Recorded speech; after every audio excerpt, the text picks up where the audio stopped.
बहुत बढ़िया, बहुत ही बढ़िया। ठीक है, तो अब हम अपनी शेयरिंग स्टार्ट करेंगे।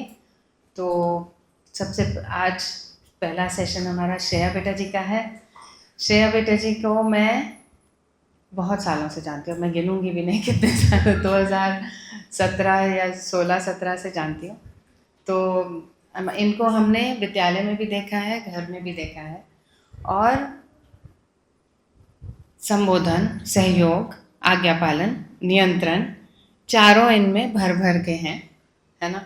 और बिल्कुल पारदर्शी, ओपन पर्सनालिटी। ऐसे अगर हमारे अध्यापक होते हैं, अध्यापिकाएं होते हैं, तो हमारे बच्चों में वो सारे क्वालिटीज़ जा पाते हैं। इसलिए जब इन्होंने मन बनाया कि मैं विद्यालय में भी आऊँगी और पढ़ाऊँगी, तो मैं बहुत खुश हो गई थी, सीरियसली।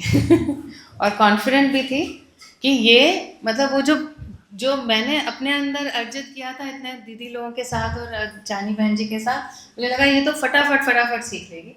तो चलिए, ये PP2 को अभी PP1 को पढ़ा रहे हैं, PP2 में भी इनकी भागीदारी है। बाकी ये लोग शायद एक बार मतलब हमने ये देखा कि हमको बाबा जी के प्रति जितनी निष्ठा थी, उन्होंने जो बोला वो हमारे लिए पत्थर की लकीर, उसको शब्दशः पालन करना, इसके लिए हम लोग तत्पर रहते थे।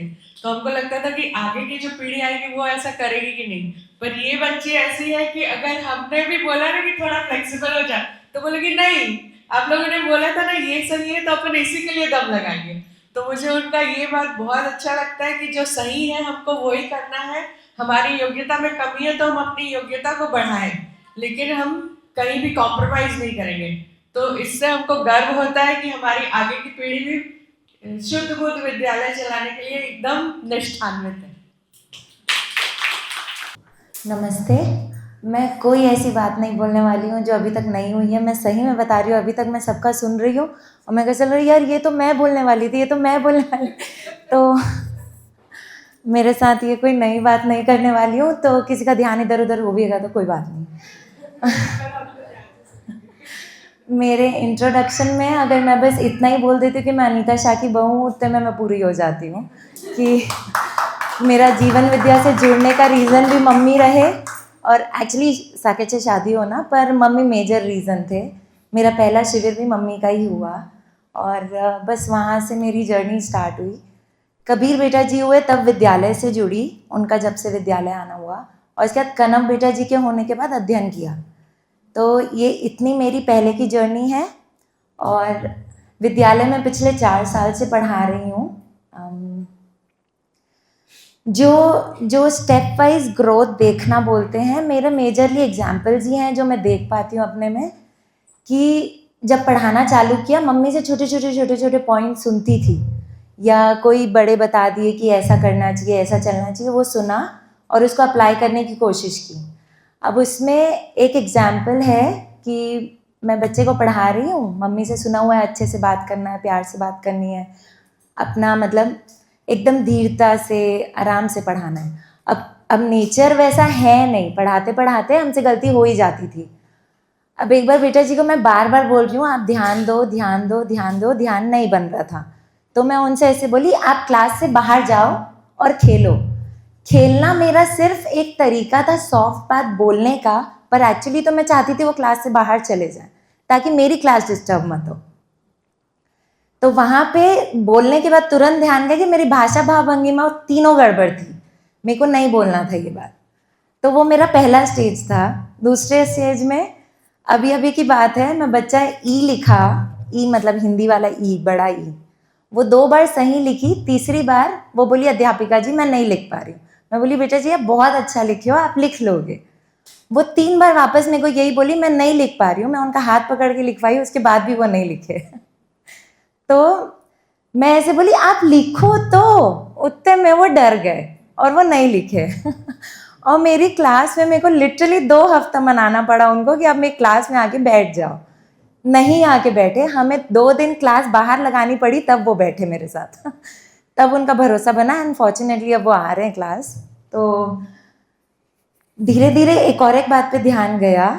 एक कियान बेटा जी करके हैं, वो कभी भी हम फ्रूट्स एंड वेजिटेबल्स की बात करते तो वो रिस्पॉन्ड नहीं करते।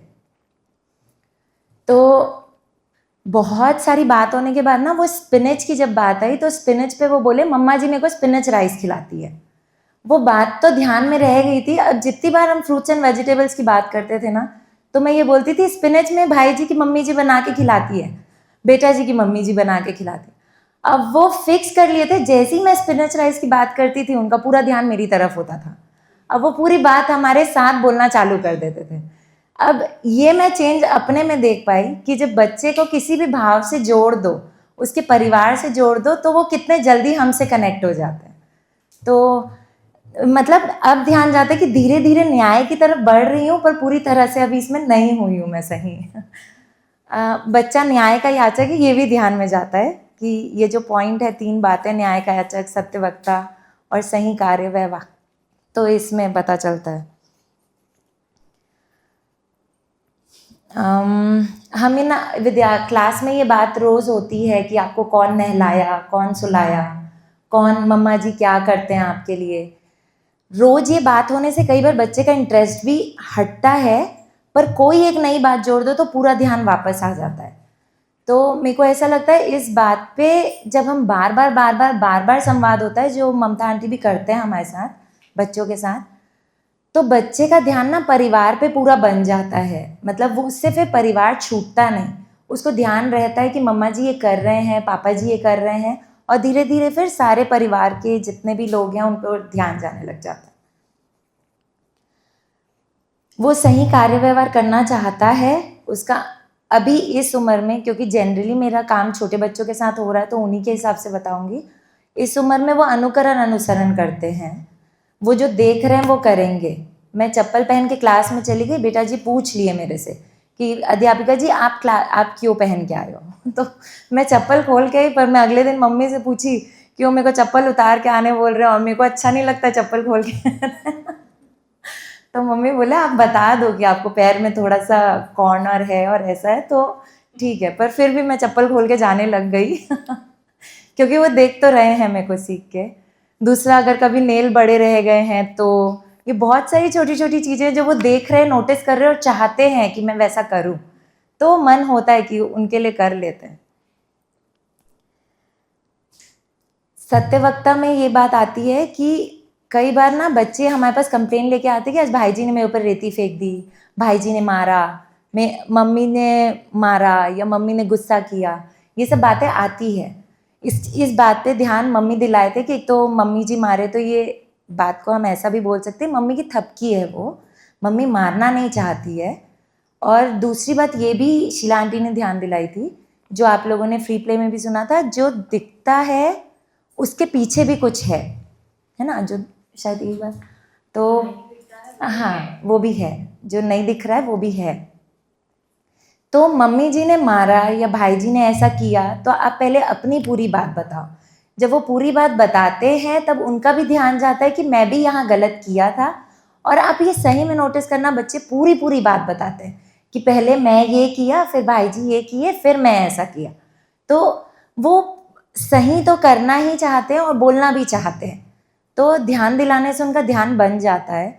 संवाद बहुत करना पड़ता है, जिसमें मेरे को ऐसे लगता है मैं 2 बात सुनूंगी और मैं 4 बात वापस बोल देती हूँ। ये प्रैक्टिस की मेरे को बहुत ज़रूरत है कि मैं पहले सुन पाऊँ वो जो बोल रहे हैं।